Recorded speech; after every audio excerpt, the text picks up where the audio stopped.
Hello and welcome to Pueblo Programming. Today's lesson will be on an introduction to Unix and Linux.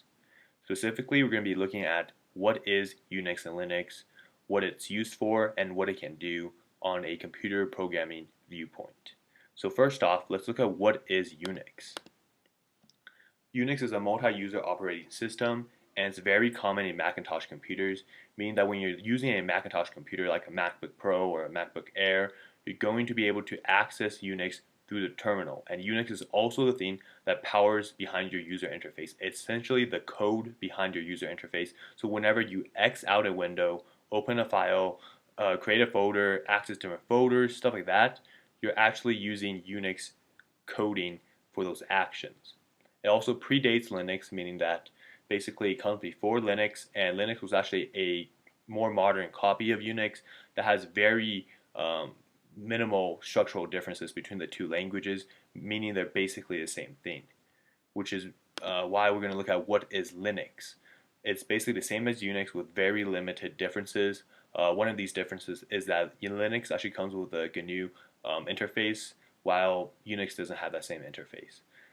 But in terms of novice programming and for most programmers, Unix and Linux will be basically the same. In a nutshell, they run the same syntax, same diction, and all of that stuff. So when you are very proficient on Unix or Linux, you're going to be very proficient on the other language as well. So just learn one of them because they're basically the same. Next, let's look at the Unix and Linux levels. Up here in the green is where Unix and Linux will live on the computer levels.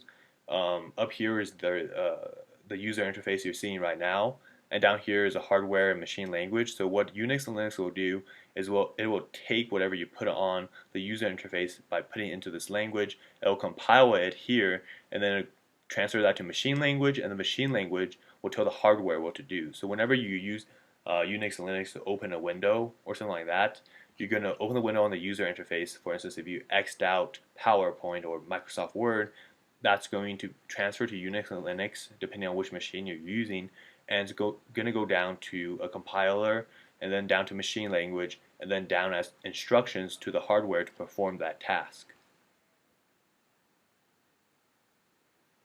And next we have some applications. Unix and Linux are very useful in supplementing other programming needs, and almost every programmer worth his or her salt needs to know this.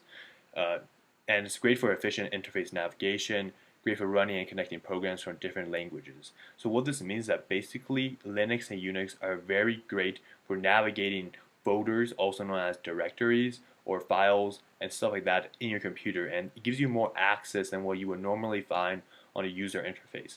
For instance, if you look at iMovie, which is a common program on Macintosh computers, you can actually access the iMovie library by simply clicking on it, because it will just bring up iMovie itself.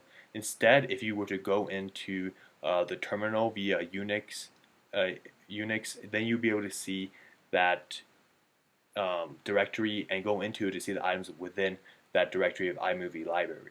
So that's just one example of how it gives you better, more efficient, more accessible interface navigation than what you would normally see on a user interface.